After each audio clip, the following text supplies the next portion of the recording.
லக்ஷ்மீநாதசமாரம்பாம் நாதயாமுனமத்யமாம் அஸ்மதாச்சாரியபர்யந்தாம் வந்தே குருபரம்பராம் யோ நித்யமச்சுதபதாம்புஜயுக்மருக்மவ்யாமோஹதஸ்ததிதராணி த்ரிணாயமேனே அஸ்மத்குரோர்பகவதோஸ்ஸ தயேகசிந்தோஹோ ராமானுஜஸ்ய சரணௌ சரணம் பிரபத்யே. திருவரங்கநாதனுடைய அடியார்கள் கூடியிருக்கும் இந்த கோஷ்டியில் பகவானுடைய நாம பிரபாவத்தை பற்றி சொல்ல வேணுங்கிறது அடியனுக்கு இடப்பட்ட நியமனம். அந்த நியமனத்தையே சிரமேற்கொண்டு சொல்லுவதற்கு அரியதான பகவன் நாம வைபவத்தை பற்றி இன்றைக்கும் நாளைக்குமாக 2 நாட்கள் இந்த கோஷ்டியிலே விண்ணப்பம் பண்ணுகிறேன். பகவானை நாம் சேவிக்க போக வேணுங்கிறது எல்லோரும் அறிந்தது. அப்படி இருக்கிறச்சே அவனுடைய திருநாமங்கள் நமக்கு என்ன நல்லது செய்யும், அதை சொல்லுவதாலே நமக்கென்ன பயன், இந்த கலிகாலத்துக்கு ஏற்றா போலே அது என்ன நமக்கு செய்யுங்கிறதை அவசியம் நாம் தெரிந்து கொள்ள வேண்டும். திருநாம வைபவத்துக்கும் இந்த ஸ்ரீரங்கமாகிற திவ்ய தேசத்துக்குமே நெருங்கின தொடர்பு உண்டு. ஏனென்றால் நாம வைபவத்தை சொல்லுவதற்காகவே பிறந்தவர் ஆழ்வார்களிலே 8ஆவதாக தோன்றிய தொண்டரடிப்பொடிகள். அதற்குன்னு 45 பாசுரங்களோட கூடின திருமாலைங்கிற பிரபந்தத்தை அருளினார். அதிலே முக்கியமாக ஆழ்வார் சாதித்தது நாம வைபவத்தை பற்றியே. இது எல்லோரும் அறிந்த பாசுரம். பச்சமாம் அலபோல்மேனி பவளவாய் கமலச் செங்கண் அச்சுதா அமரரேரே ஆயர்தம் கொழுந்தே என்னும் இச்சுவை தவிர யான் போய் இந்திரலோகமாளும் அச்சுவபெருனும் வேண்டேன் அரங்கமான அகருளானே என்று திருவரங்கநாதனிடத்திலே பிரார்த்திக்கிறார் தொண்டரடிப்புடி ஆழ்வார். உன் நாமத்தை சொல்லக்கூடிய இந்த அமுதமான அழகான அனுபவத்தை விட்டுவிட்டு நீ பரமபத சாம்ராஜ்யத்தையே அளித்தாலும் எனக்கு வேண்டாம் என்று மறுக்கிறார். யாருமே மண்ணாசையை ஒழித்து விடுவர்கள், பெண்ணாசையை மறப்பர்கள், பொன்னாசையை வெறுப்பர்கள். இவர்கள் கூட மோட்சம் வேண்டாம்னு சொல்லுறதே கிடையாது. ஆனால் அந்த பரமபதம் கூட வேண்டாம்னு ஒருத்தர் மறுக்க வேணுமென்னால் அப்போ அதை காட்டிலும் இனிதா மற்றொன்று இருக்குன்னு தானே அர்த்தம். ஒரு பொருளை நாம் அனுபவிக்கிறோம், அதிலேருந்து நம்ம புத்தி இன்னொன்றுத்துக்கு தாவறதுன்னா அப்போ இதை விட அது உயர்ந்ததாக இருக்குன்னு தான் பொருள். இப்போ பரமதமே வேண்டாம், அதை காட்டிலும் நாம சங்கீர்த்தனமே பண்ணுடுவேன்னு ஒருத்தர் சொல்கிறதா இருந்தா அப்போ பரமபத இன்பத்தை விட நாம சங்கீர்த்தனத்துக்கு ஏற்றம் இருக்க வேண்டும் அல்லவா? அது நம்முடைய சம்பிரதாயத்தினுடைய தனிச்சிறப்பு. அப்படி என்ன நாமங்களுக்கு ஏற்றம் பார்த்தால் பல மகர்ஷிகள் பல புராணங்களிலே சொல்லி வச்சிருக்கா. சாதாரணமாக ஒரு விஷயத்தினுடைய பெருமையை நாம் தெரிந்து கொள்ள வேண்டும் என்றால் சாஸ்திரத்தில் அதை பற்றி என்ன சொல்லியிருக்குன்னு பார்க்கணும். வேதத்திலும் உபனிஷத்துக்களிலேயும் இதிகாச புராணங்களிலேயும் அந்த விஷயத்தை பற்றின பெருமை சொல்லப்பட்டிருக்கா. அப்படின்னா ரொம்ப உயர்ந்தவர்கள் கொண்டாடிட்டபடியாலே அதை நாம் ஒத்துக்கணும். சாஸ்திரங்கிறதே தாய் தந்தையர்கள் 1000 பேர் சேர்ந்து நம்மிடத்தில் எத்தனை அன்பை பொழிவர்களோ அது அத்தனையும் சேர்த்து வேதங்களும் இதிகாச புராணங்களும் காட்டும். அதனால் ஆப்த வாக்கியம்னு கொண்டாடுவார்கள். நமக்கு ரொம்ப நெருங்கினவர் நமக்கு நல்லது சொன்னால் கேட்டுப்போமா இல்லையா? அவர் சொல்கிறது நல்லதாக வேற இருக்கிறது. அவரும் நெருங்கினவனாக இருக்கிறார், நல்லவராகவும் இருக்கிறார். தீயவர்கள் சொன்னால் காதே கொடுக்க மாட்டோம், நல்லோர்கள் சொன்னால் காது கொடுப்போம். நல்லோர்களே கூட தீய விஷயத்தை சொன்னால் காது கொடுக்க மாட்டோம், நல்ல விஷயத்தை சொன்னால் தான் காது கொடுப்போம். நல்ல விஷயமே கூட எனக்கு இனிக்கிறா போல இருக்க வேண்டும், நல்லதுங்கிறதுக்காக எனக்கு கசக்கராப்பில் இருந்ததுன்னா காது கொடுக்க மாட்டோம். ஆக நல்லவர்கள் பேசியிருக்க வேணும், எனக்கு வேண்டியவர்கள் பேசியிருக்க வேண்டும், நல்லத்தை பேசியிருக்க வேண்டும், இனிதாக பேசியிருக்க வேண்டும். இது இருந்தால் தானே ஒருத்தர் சொல்கிறத மற்றொருத்தர் கேட்பர். வேதங்களை விட நல்லவர்னு மற்றொருத்தர் இருக்க போகிறதே இல்லை. மேலும் யாருக்காகவும் வேதங்கள் பொய் சொல்லவே சொல்லாது. அனந்தாவை வேதாகான்னு கொண்டாடுவார்கள். அனந்தமாக ஆயிரம் சாக்கைகளோ கூடின வேதமும் வேதாந்தங்களும் அவையே தான் அனுஷ்டித்து காட்டுறதுக்காக இதிகாச புராணங்களாக பிறந்தன. இவை எல்லாமே ஆப்தம், ஆப்ததரம், ஆப்ததமம்னு சொல்ல வேண்டும். நமக்கு ரொம்ப நெருங்கினவர்கள், நல்லவர்கள். இனிதாக சொல்லுமானா, தாயார் தந்தையர்கள் எத்தனை பிரியத்தை காட்டுவர்களோ அதை காட்டிலும் வத்சலதரம் சாஸ்திரம்னு சொல்லுவார்கள். ரொம்ப வாத்சல்யத்தை நம்முடைய நன்மேல ஆசையோட வேதங்கள் சொல்லும். சொல்ல வந்த விஷயமோ உயர்ந்த விஷயமாக இருக்கும். அதனால் சாஸ்திரம் ஒன்றை சொல்லித்துனாலே மறுபேச்சில்லாமல் நாம் ஒத்துக்கொள்ள வேண்டும். வேதநூல் ஓதுகிறது உண்மை ஆழ்வார் சாதிக்கிறார். இப்போ நாம் எடுத்துட்டு இருக்கிற இந்த நாம சங்கீர்த்தனம், நாம பிரபாவத்தை பற்றி சாஸ்திரத்திலே சொல்லப்பட்டுள்ளதா? இது முதல் பரீட்சை பார்க்க வேண்டும். சாஸ்திரம் பார்த்து நாமத்தை சொல்லும் நமக்கு விதி சுடுத்துனா சரி என்றும் அதை கேட்டுக்கொண்டு நாம் செய்ய வேண்டும். ரெண்டாவது, பெரியோர்களுடைய சம்வாதத்தில் அது இருக்கா? ரெண்டு பெரியவர்கள் பேசிக்கொள்ளும்போது இந்த நாமப்பிரபாவம் உயர்ந்தது, அதனால் நீ நாம சங்கீர்த்தனம் பண்ணு என்று பெரியவர்களுடைய சம்வாதம், உபதேசம் நமக்கு தேவை. சாஸ்திரம் சொன்னபடி தான் பெரியோர்களும் உபதேசிப்பர்கள். சாஸ்திரத்தை சொல்லித்தானும் பார்க்கணும், அதன்படி பெரியோர்களுடைய சம்வாதத்தில் இருக்கான்னு பார்க்கணும். மூணாவது, அவர்களே அனுஷ்டித்து காட்டியிருப்பா. பெரியவர்கள் தங்களுக்கு ஒரு சிரமம் வர்ற காலத்தில் எதை பண்ணியிருக்கான்னு பார்க்கணும். நாம பிரபாவத்தை அறிஞ்சிட்டு நாம சங்கீர்த்தனம் பண்ணியிருந்தா, ஓ சிஷ்டாச்சாரம் இருக்கிறபடியால் நாமும் பின்பற்றுகிறோம். சிஷ்டாச்சாரம்னா பெரியோர்கள் முன்னுதாரணமாக இருந்து நடந்து காட்டுவர்கள். அதை பார்த்து நாம் பின்பற்றி நடக்க வேண்டும். யத்யதாச்சரதி ஸ்ரேஷ்டா தத்ததேவ இதரோ ஜனஹ ச யத் பிரமாணம் குருதே லோகஸ்தத் அனுவர்த்ததே. கண்ணன் கீதையில் தெரிவிக்கிறான், கற்றுணர்ந்த பக்தர்கள் ஞானிகள் எல்லாம் அர்ஜுனா முன்னால் நடப்பர்கள். அதை பார்த்து நீ அப்படியே நம்பி பின்னால் நடப்பாய். யத்யதாச்சரதி ஸ்ரேஷ்டா, உயர்ந்தோர்கள் எப்படி அனுஷ்டித்து காட்டுறாளோ நாம் அதே போல நடந்து விட வேண்டும். ஆக சாஸ்திரம் சொன்னது முக்கியம், பெரியோர்களுடைய பேச்சிலே வந்த உபதேசம் முக்கியம், பெரியோர்களுடைய நடத்தை அனுஷ்டானம் முக்கியம். இந்த மூணையும் இப்போ நாம் சீர்தூக்கி பார்ப்போம். இந்த மூணுலேயும் நாம சங்கீர்த்தனந்தான்னு சொல்லியிருந்ததுன்னா நாம் வேற எத்தைத்தான் பற்றப்போகிறோம்? முதல்ல சாஸ்திரமே சொல்லித்தான் பார்த்தால், சர்வாணி ரூபாணி விசித்திய தீரஹா நாமானி கிருத்வாபிவதனு யதாஸ்தே.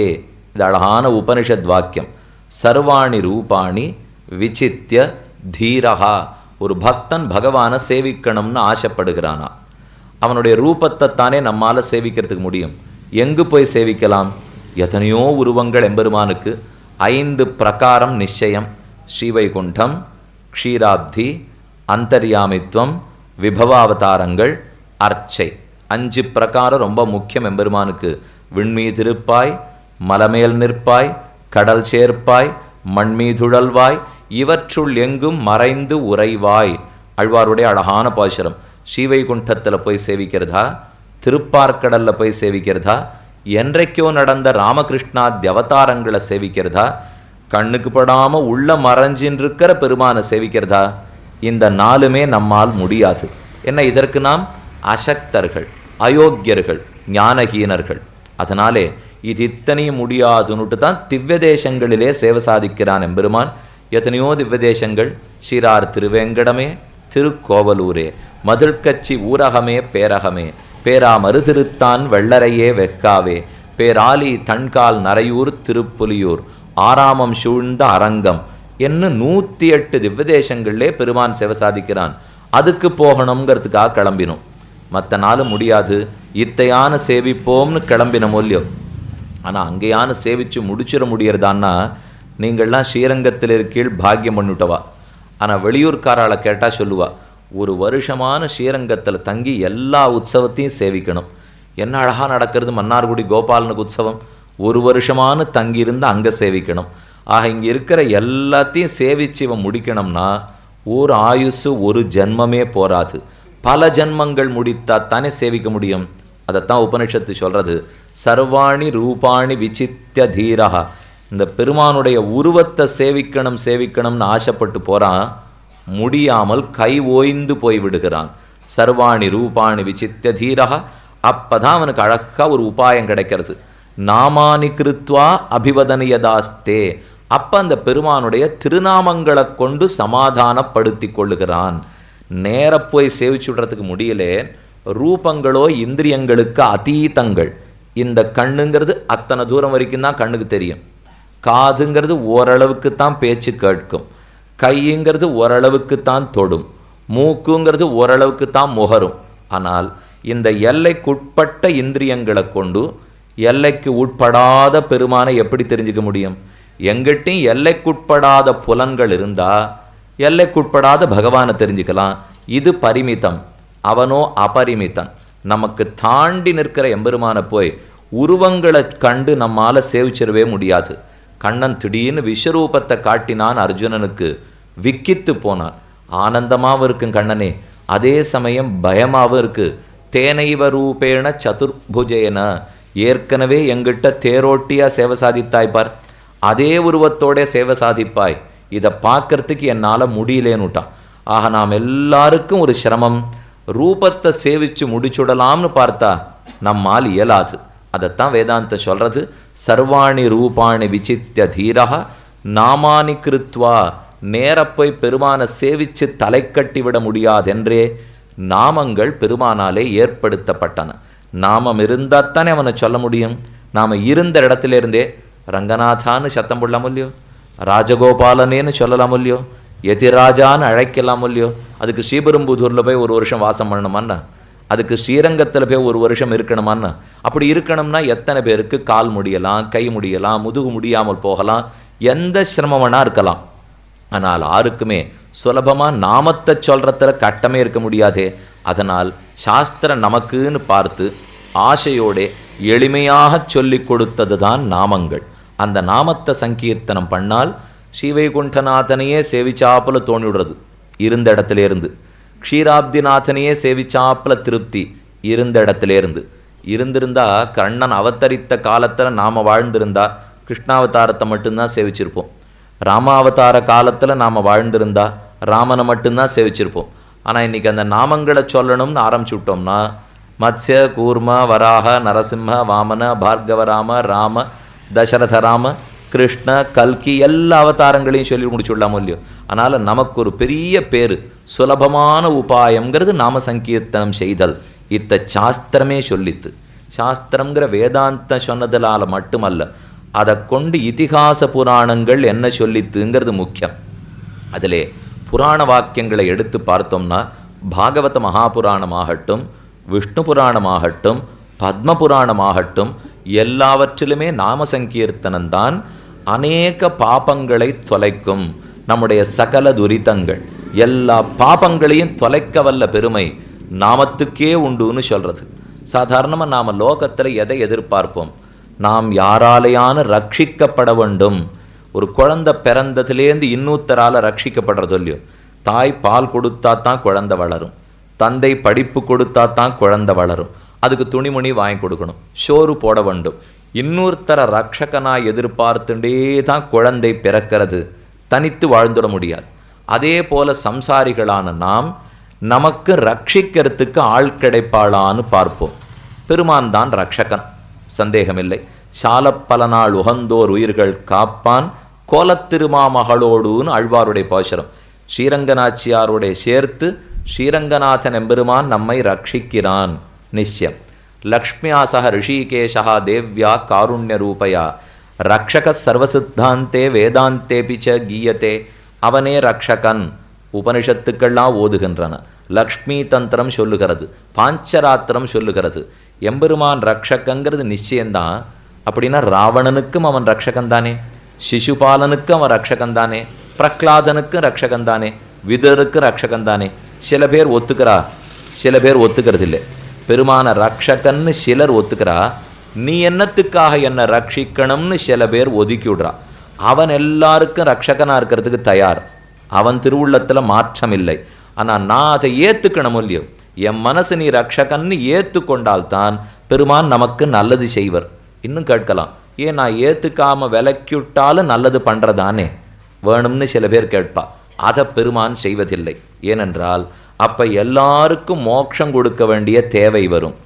மோட்ச மண்டலத்தில் போனாலும் அப்போ ஏத்துண்ட பாகவதன் ஏத்துக்காக அபாகவதன் 2 பேரும் இருப்பா. இந்த லோகத்தை பொறுத்த வரைக்கும் நல்லோர் தீயோருங்கிற பிரிவு இருக்குது. ஸ்ரீவைகுண்டத்தில் நல்லோர்கள் மட்டும்தான் உண்டு. அப்போ இங்கே வடிகட்டினாத்தானே அங்கே அழைச்சின்னு போக முடியும். எல்லாரையும் அழைச்சின்னு போயிட்டான்னா அது இந்த லோகத்தை போலேயே அந்த லோகமும் ஆயிடும் இல்லையோ. அதனால தான் எம்பெருமான் சிலரை பார்த்து ரக்ஷகனாக இருக்கிறான், மற்ற பேருக்கு ரக்ஷகனாக இருப்பதில்லை. ஆனால் அவனை பொறுத்தவரை எல்லோருக்குமே ரக்ஷகன். நம்ம பொறுத்தவரை நாம் தடுத்துட்டோம்னு சொன்னால் அவன் பெருமான் நம்ம ரட்சிப்பவன் அல்ல. அதே சமயத்திலே பெரியவாச்சான் பிள்ளை தன் வியாக்கியானத்தில் ரொம்ப அழகாக சாதிக்கிறார். பெருமான் ரக்ஷகன்தான், அவனை காட்டிலும் அவன் திருநாமங்களுக்கு ஒரு தனிச்சிறப்புண்டுன்னு தெரிவித்தார். என்னான்னு பார்ப்போம். இராமடமூட்டுவார போலே நாமங்கள் ரட்சிக்கும். இது ரொம்ப முக்கியமான உதாரணம் தெரிவிக்கிறார். நம்ம கண்ணு முன்னாடி பெருமான் வந்து நான் சுவாமி நீ தாசன் அப்படின்னு சொன்ன உடனே நமக்கு ஏற்றுக்க மாட்டேங்கிறது. இந்த சம்சாரினுடைய மனசே எப்படி போகும்னா, யாரையானு தனக்கு தலைவன் சொன்னாலே உடனே மனசு ஏற்றுக்காது. நான் தானே தலைவன், எதுக்கு இன்னொத்துக்கிற ஏற்றுக்கணும்னு முதல்ல சொல்லும். பெருமான் பார்க்கிறான், நாம் நேர போய் நின்னா இவன் ஏற்றுக்க மாட்டான். அதனால் இராமடமூட்டுவார போலே திருநாமங்களை அனுப்பி வைக்கிறான். இது பெரியவாச்சான் பிள்ளை சாதித்தார். இராமடமூட்டுதல் என்னால் நமக்கு ஒரு குழந்தை பிறந்தது. அந்த குழந்தைக்கு 10 வயசாச்சு, 15 வயசாச்சு, 20 வயசாச்சு. அத்தனை நாள் வரைக்கும் தாயார் தகப்பனார் சொன்னத்தை கேட்டுட்டு தான் இருந்தான். இப்போ திடீர்னு ஏதோ பிடிக்காத படுத்து, இனிமே தாயாரோட வாழ மாட்டேன் அப்படின்னு சொல்லிட்டு வீட்டை விட்டு தெருக்கோடியில் இருக்கிற ஒரு சத்திரத்தில் போய் தங்கி விட்டான் பிள்ளை. பெத்த மனம் பித்து பிள்ளை மனம் கல்லுன்னு சொல்லுவாளோ இல்லையோ, அந்த பெத்த மனம் துடிக்கிறது. ராத்திரி 8 மணி ஆச்சு, இந்த பிள்ளை 7:30 மணி ஆச்சுன்னா பசிக்கும். அதுக்கு மேலே இது பட்னி இருந்து பழக்கமே இல்லை. காரத்தால் சாப்பிட்டுட்டு கோவிச்சுட்டு வீட்டை விட்டு போயிட்டானோ இல்லையோ, இப்போ இத்தனை நாழி ஆச்சே பிள்ளைக்கு பசிக்குமே, இவ துடிக்கிறா. ஆனால் தாயார் நினைப்பு பிள்ளைக்கு இல்லை. இந்த தாயார் அழகாக வெள்ளி பாத்திரம் கிண்ணி எடுத்து அதில் வெண்ணெய், நெய், பால், தயிர் எல்லாத்தையும் சேர்த்து அழகாக தத்தியோனம் பிசைந்தாள். அதை பிசைந்து கொண்டு போய் இப்போ பிள்ளை இடத்துல கொடுக்கணும்னு அவளுக்கு ஆசை. நேர கொண்டு போய் அந்த தத்தியோனத்தை கொடுத்தா, உன்னைத்தான் பிடிக்கலேன்னு சொல்லிவிட்டு நான் வந்துட்டேனே, எதுக்கு எனக்கு நீ தயிர் பிரசாதம் கலந்துன்னு வந்தாய் போ அப்படின்னு தவிர்த்து விடுவானாம் மகன். அதனால் இந்த தாயார் சத்திரத்து சொந்தக்காரனை பிடிச்சா. அவங்கிட்ட இந்த பாத்திரத்தோட தயிர் பிரசாதத்தை கொடுத்து, நான் கொடுத்தேன்னு சொல்லாதே, நீ கொடுத்ததா சொல்லி கொடுத்துடு அப்படின்னு கையில் கொடுத்தா, பிள்ளைக்கு அந்த தயிர் பிரசாதத்தை கொடுத்துட்டு இருக்கான் சத்திரத்து முதலாளி. இந்த தாயாருக்கு பிள்ளை சாப்பிட்டுதான்னு தெரிஞ்சுக்கணும்னு ஆசை. கதவோரமாக ஜன்னலோரமாக நின்றுண்டு ஒரு கழித்து பார்க்குறா. அந்த பிள்ளை பசியாரி எடுத்தெடுத்து வாயில் சாப்பிட்றானோ இல்லையோ, கண்ட உடனே திருப்தி ஆனந்தமாக வீட்டுக்கு திரும்பி வந்துட்டா. இந்த தாயார் தானே இத்தை நமக்கு கொடுக்குறாள். அப்போ தாயார் முன்னாடி வந்து ரட்சித்தா, முன்னாடி வந்து நின்றுண்டு தத்தியோனத்தை கொடுத்தா நாம் வாங்க மறுத்துடுறோம். ஆனால் மடமூட்டு வார போலே ராத்திரி வேளையிலே மடத்து சொந்தக்காரனிடத்திலே கொடுத்தால் பிள்ளை வாங்கி சாப்பிட்றானோ இல்லையோ, அதே போல் நாராயணன் நேர ரட்சிக்கிறதுக்கு வந்தால் நாம் ஏற்றுக்க மாட்டோமா. இந்த சொந்தக்காரர் மூலமாக ரட்சிக்கிறாரோ இல்லையோ, அதுதான் நாமங்கள் மூலமாக நம்மை ரட்சிப்பது என்று பெரியவாச்சான் பிள்ளை தெரிவிக்கிறார். ஆக இராமடமூட்டுமாற போலே திருநாமங்களை கொண்டே பெருமான் நம்மை ரட்சிக்கிறான். ரட்சிக்கைங்கிறது என்ன? இந்த சொல்லு நிறைய இடத்துல பிரயோகப்படுத்தப்படுற சொல்லி, அவன் தான் ரக்ஷகன், அவன் தான் ரக்ஷகன், ஈஸ்வரனை ஒழிந்தவர் ரக்ஷகரல்லர் என்பதை பிரபன்ன பரித்ராணத்திலே சொன்னோம். பிள்ளை லோகாச்சாரியர் சாதிக்கிறார், பெருமான் ஒருத்தனே ரக்ஷகன்னா ரட்சிக்கைங்கிறது எது? நம்முடைய அனிஷ்டத்தை தொலைக்க வேண்டும், இஷ்டத்தை கொடுக்க வேண்டும். எதெல்லாம் நமக்கு பிடிக்காததோ அதை தொலைச்சுடணும், எது நமக்கு பிடிக்குமோ அதை கொடுக்க வேண்டும். அனிஷ்ட நிவர்த்தி இஷ்டப்பிராப்தின்னு சொல்லுவார்கள். பங்குனி உத்திரம் வருது, ராத்திரி 3 தளிகை விடுற மொழி, முதல் ஏகாந்தம், 2வது ஏகாந்தம், 3வது ஏகாந்தம். அவாவா போய் தளிகை விடுவா. லட்டு பண்ணுறவா இருக்கா, ஜிலேபி பண்ணுறவா இருக்கா, அல்லது அழகாக அக்காரடிசில் தளிகை விடுறவா இருக்கா. அதை சாப்பிட்ணும்னு நான் 4 நாளாக ஆசைப்பட்டுருந்தேன். இன்றைக்கி எனக்கு வேண்டியவர் அக்காடிசில் தளிகை விட்டுருக்கார், கண்டிப்பாக நன்னா வயிறு புடைக்க சாப்பிட்ணும் நினச்சிண்டு அன்றைக்கி அஜீர்ணம் வந்துடுச்சு. இவர் என்றைக்கு சாப்பிட்ணுன்னு நினச்சாரோ அன்றைக்கே வயிற்றில் வடி. இன்னும் 3 நாள் தானே இருக்குது. வைத்தியர் இடத்துல போனார், மருந்து வாங்கி சாப்பிட்டார், புஜித்தார், அஜீர்ணம் தொலைஞ்சு படுது. இப்போ அஜீர்ணம்ங்கிறது தான் அனிஷ்டம், சக்கரை பொங்கல் சாப்பிட்றது தான் இஷ்டம். அனிஷ்ட நிவர்த்தின்னா அஜீர்ணம் தொலைதல், அக்காரடிசில் சாப்பிட்றதுங்கிறது இஷ்ட பிராப்தி. அனிஷ்டம் தொலைந்தாத்தான் இஷ்ட பிராப்தி ஏற்படும். அஜீர்ணத்தையும் வச்சுண்டு அக்காரடிசில் சாப்பிடவே முடியாது, இன்னும் சிரமம். சாப்பிட முடியாதுன்னு ஏன் சொல்கிறேன்னா, அடுத்தவர் நமக்கு அஜீர்ணம் இருக்கிறச்சே சக்கரை பொங்கல் சாப்பிட்டுண்டா இன்னும் கஷ்டம். நான் பட்டுருக்கேன் அஜீர்ண வியாதியிலே, என் பக்கத்திலேயே நீ வச்சுன்னு அக்கார் அடிச்சல் சாப்பிட்றியான்னு கேட்போம். நமக்கு இருக்கிற வயிற்று வியாதியும் தொலைய வேண்டும், நல்ல உணவும் நமக்கு கிட்ட வேண்டும். அஜீர்ணம் தொலைஞ்சப்பறம் அக்கார் அடிச்சல் கிடைக்கலைன்னாலும் கஷ்டம், இதுக்கு வியாதியோடய இருந்திருக்கலான்னு தோணிப்படும். அஜீர்ணம் போனப்புறம் நல்ல போகமும் நமக்கு கிடைக்கணும் இல்லையோ. ரக்ஷகம்னாலே பெருமான் ரக்ஷகன். நம் அனிஷ்டங்களை தொலைத்து இஷ்டங்களை கொடுக்கிறான். எதெல்லாம் நமக்கு பிடிக்காது கூடாததோ தொலைச்சுடுறான், எதெல்லாம் நமக்கு கூடுமோ அதை கொடுக்கிறான் எம்பெருமான். அனிஷ்ட நிவர்த்தி, இஷ்ட பிராப்தி. இந்த கேள்வி யாரை பார்த்து கேட்டாலும் உங்களுக்கு எது அனிஷ்டம் எது இஷ்டம்னா, இங்கே உட்காண்டிருக்கிற இத்தனை பேரும் தனித்தனியாக வெவ்வேறு பதில் சொல்லுவா. எல்லாரும் ஒன்னையே அனிஷ்டம்னு சொல்லிட மாட்டா, எல்லாரும் ஒன்னையே இஷ்டம்னு சொல்ல மாட்டா. அடியனுக்கு இஷ்டம் அனிஷ்டம் உங்களுக்கு இருக்கணுங்கிற தேவையில்லை, அங்கே இருக்கிறவாளுக்கு இஷ்டம் அனிஷ்டம் இன்னொருத்தருக்கு இருக்கணும்னு தேவையில்லை. இப்போ இங்கே இருக்கிறவாளுக்குள்ளே இங்கே இஷ்டானிஷ்டங்கள் கேட்டால் வேறு, அங்கே இஷ்ட அனிஷ்டம் கேட்டால் வேறு. அடுத்த 1.5 மணி நாளைக்கு மழை வரலன்னா அப்போ அனிஷ்டம் இல்லைன்னு அங்கே அர்த்தம். வந்துடுத்துன்னு சொன்னால் அனிஷ்டம் இருக்குன்னு இங்கே இருக்கிறவாளை கேட்டால் அந்த பதில் சொல்லுவிடா. உங்களுக்கு இப்போ கவலை இல்லையோ, அடுத்த 1.5 மணி நாளைக்கு பெஞ்சாலும் இல்லாட்டாலும் மேலே நமக்கு இருக்குது. அப்போ இஷ்டமும் அனிஷ்டமும் ஆளாளுக்கு மாறிக்கொண்டே போகும். ஆனால் ஒன்று மட்டும் லோகத்தில் மாறாது, அனிஷ்டம் தொலையணும் இஷ்டம் வரணுங்கிறதுல மட்டும் மாறுதலே இல்லை. ஆளாளுக்கு வேணால் மாறி இருக்கும். இப்போ சாமானிய ஒருத்தரை கேட்டால் இன்றைக்கி ராத்திரி சோறு கிடச்சி கொடுத்துனாலே இஷ்டம்தான், வியாதி வந்துடுத்துன்னா அனிஷ்டம்தான். இது சாமானியனை கேட்டால் பதில் கிடைக்கும். அதே நித்தியசூரிகளை கேட்டால் என்ன சொல்லுவா? அனந்தாழ்வான், திருவடி, விஷக்சேனர் போன்ற பெரியோர்களை கேட்டால் சொல்லுவார்கள், பகவானுடைய கைங்கரியம் மேலே மேலே வளர்ந்துட்டே போனால் இஷ்டம், ஒரு நாள் கைங்கரியம் நின்றுபடுத்தினாலும் அனிஷ்டம். ஸ்ரீரங்கவாசிகளை கேட்டால் என்ன சொல்லுவா? நித்தியமே நம்பெருமாள் புறப்பாடு இருந்துவிட்டா இஷ்டம், ஒரு நாள் புறப்பாடு இல்லைன்னு சொன்னால் அனிஷ்டம்தான். அவரவர்களுக்கு மாறும். மார்கழி மாதம் வருது, திருப்பா உபன்யாசம் ரொம்ப முக்கியம் எந்த உபன்யாசகனுக்குமே. அவனை எது இஷ்டம் எது அனிஷ்டம்னு கேட்டால் அந்த 30 நாளும் தொண்டை கட்டலைன்னா இஷ்டம், கட்டிப்படுத்துனா அனிஷ்டம்.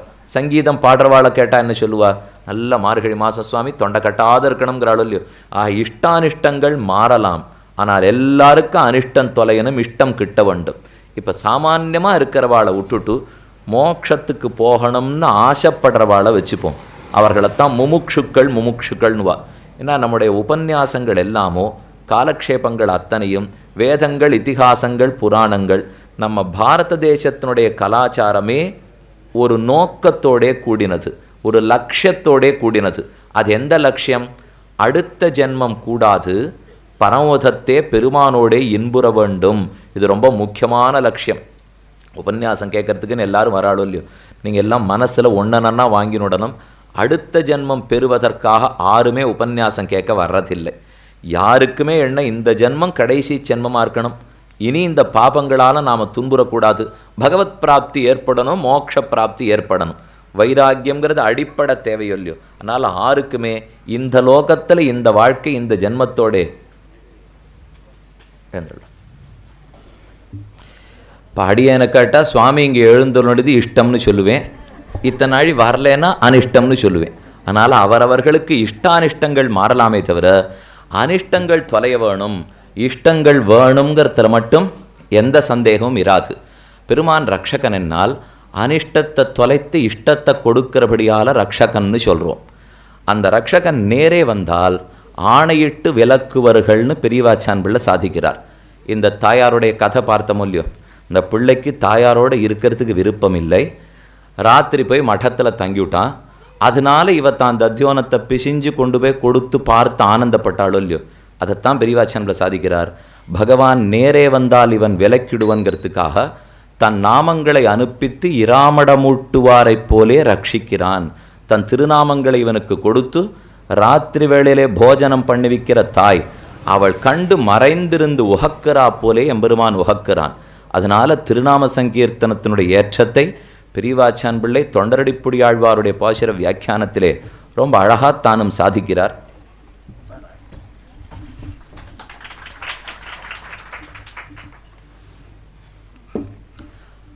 அதனால தான் இந்த திருவரங்கத்துக்கும் நாம வைபவத்துக்கும் நெருங்கின தொடர்புண்டுன்னு விண்ணப்பம் பண்ணினேன். தொண்டடிப்புடியாழ்வார் பாசுரத்தை வச்சுண்டு நாமப்பிரபாவம் என்னன்னு பார்ப்போம். புராணங்களிலே சொல்லப்பட்ட கதைகளை கொண்டும் நாம வைபவம் என்னங்கிறத பார்ப்போம். இப்போ அனிஷ்டம் தொலைய வேண்டும், இஷ்டம் கிடைக்கணும்னா நமக்கு எது அனிஷ்டம்னு தெரிஞ்சுக்கணும் இல்லையோ, எது இஷ்டம்னு முடிவு பண்ண வேணும். நாம் ஆசைப்பட்டு சிலது எல்லாத்தையும் சாப்பிட்ணும்னு நினச்சிட்டு இருப்போம். அதெல்லாத்தையும் இங்கே இஷ்டமாக சேர்த்து கொள்ளக்கூடாது. நமக்கு தேவையில்லாதது அனிஷ்டம்னு சிலது நினச்சிட்டு இருப்போம். அது இங்கேயும் வைத்து கொள்ளக்கூடாது. முமுட்சுக்களை பொறுத்த வரைக்கும் எது அனிஷ்டம் எது இஷ்டம். அதனால தான் கீழே விண்ணப்பிச்சேன். உபன்யாசம்னு எடுத்துட்டாலோ வைதிகம்னாலோ ஒரே லட்சியம், இந்த ஜன்மத்தோடு நாம் இங்கிருப்பது முடிந்து பெருமானுடைய திருவடி தாமர்களை அடைந்து விட வேண்டும்ங்கிறது தான் லட்சியம். இப்போ அதுக்கு தகுந்தாப்பில் தான் இஷ்டங்களை பார்த்துக்கணும். அதுக்கு தகுந்தாப்போலே தான் அனிஷ்டத்தையும் நோக்க வேணும். நமக்கு அனிஷ்டங்கிறது அனாதி காலமான ஆர்ஜித பாபங்கள். எத்தனையோ பாபங்களை சேமித்து வச்சிருக்க இல்லையோ, இந்த பாபங்களையே சஞ்சித கர்மா பிராரப்த கர்மான்னு சொல்லுவார்கள். மூட்டை மூட்டையாக சேர்த்து வைக்கப்பட்டு இன்னும் அதனுடைய பலத்தையே அனுபவிக்காமல் நிறைய பாபங்கள் இருக்கும். அதுக்கெல்லாம் சஞ்சித கர்மான்னு பேர். அதிலேருந்து கொஞ்சமாக எடுத்து நம்ம பலத்தை அனுபவிக்க வச்சிருவர் பெருமாள். அதுக்கு பிராரப்த ஆரப்த கர்மான்னு பேர். பிராரப்த கர்மாவை தொலைக்கிறதுக்கே ஒரு ஜென்மம் போராதுங்கிறா. அதுக்கப்புறம் என்னைக்கு நமக்கு சஞ்சித கர்மா தொலைய போகிறது? இந்த அனாதி காலமாக சேர்த்து வச்சிருக்கிற பாபங்கள் தொலைய வேண்டும். இது முதல் அனிஷ்ட நிவிருத்தி இருக்கட்டும். அதே போல் நம்ம பகவத் பிராப்திக்கு விரோதியாக அகங்கார மமகாரங்கள் விடாமல் நம்மிடத்திலே தொக்கி ஒட்டி கொண்டே வருகின்றன. அவையும் தொலைய வேண்டும். இந்திரிய பயாக்ரோஷம், இந்திரிகள் இழுத்து போனபடியெல்லாம் நாமும் போகிறோம் இல்லையோ, அந்த வஷ்யத்தை நமக்கு தொலைய வேண்டும். எல்லாத்துக்கு மேலே சாம்சாரிக சுகதுக்கங்கள் தீர்ந்து சம்சாரத்திலிருந்து விடுதலை ஏற்பட்டு பகவானுடைய திருவடித்தாமர்களை பெற வேண்டும். இதெல்லாம் தான் நமக்கு இருக்கிற அனிஷ்டங்கள் தொலைவது. அகங்கார மமகாரம் தொலைய வேண்டும், இந்திரிய பயம் தொலைய வேண்டும், அனாதிகால பாபங்கள் தொலைய வேண்டும், யம பயமே தொலைய வேண்டும், சம்சாரமே தொலைய வேண்டும். இதெல்லாம் அனிஷ்ட நிவர்த்திங்கிறதுல வச்சுப்போம். எது இஷ்ட பிராப்தின்னு பார்த்தால் பகவத் பாகவத தரிசனம் அனுபவம் சமாகமம், இந்த மூணு நிச்சயம் தேவை. பகவானோடையும் பாகவதர்களோடையும் சேர்க்கை வேணும், தரிசனம் வேணும், அனுபவம் வேணும். இது நமக்கு முக்கிய இஷ்ட பிராப்தி. அதை விட இந்த சிவ சம்பிரதாயத்தில் கேட்டால் கைங்கரிய பிராப்தி. இஷ்டம்னாலே அவன் அடியார்களுக்கு அவனுக்கு விடாமல் கைங்கரியம் பண்ண வேணும் இல்லையோ, அது கிட்ட வேண்டும். அனிஷ்டங்கள் இத்தனை, இஷ்டம் எத்தனை. இந்த அனிஷ்டத்தை தொலைத்து இஷ்டத்தை எது கொடுக்கும்? அது பெருமான் கொடுப்பனா நாமங்கள் எப்படி கொடுக்கறதுன்னு பார்த்துட்டோம்னா தானே நாம வைபவம் என்னங்கிறத நாம் அறிந்து கொண்டு விடலாம். பகவான் நிச்சயமாக நம்ம கொடுப்பர். ஆனால் அவரை பற்றி என்றைக்குமே ஒரு பாட்டு உண்டு. வந்தாய் போலே வாராதாய், வாராதாய் போல் வருவானே, செந்தாமரைக்கட் செங்கனிவாய் நார்த்தோள் அமுதே எனதுயிரே, சிந்தாமணிகள் பகரல்ல பகரசை திருவேங்கடத்தானே. நம்மாழ்வார் ஸ்ரீனிவாச பெருமான் திருவேங்கடமுடையான் திருவடிகளுக்கு பல்லாண்டு பாடுகிறார். அதில் தெரிவிக்கிறார் ஒரு பாசுரத்திலே, வரேன்னு சொல்லுவன், வரவே மாட்டான். வரவே போறதில்லேன்னு சொல்லிடுவன், கண்டிப்பாக வந்து நிற்பன். வந்தாய் போலே வாராதாய், இது சென்னப்பட்டினத்தில் மழையை போலே. வந்தாய் போலே வாராதாய், வாராதாய் போல் வருவானே. ஆனால் ரெண்டாவது மட்டும் அங்கே நடக்கிறதே இல்லை. வராப்பில் சொல்லிட்டு வராமல் இருக்குமே தவிர வரமாட்டேன்னு சொல்லிட்டு வர்றது நடக்கிறதே கிடையாது. என்னைக்கும் பெருமான் வரேன்னு சொன்னால் வரமாட்டான். திருமங்கியாழ்வார் இதனாலேயே பெருத்த கோபத்தோட பிரணயரோஷத்தோட ஊடி 10 பாசுரம் பாடினார்.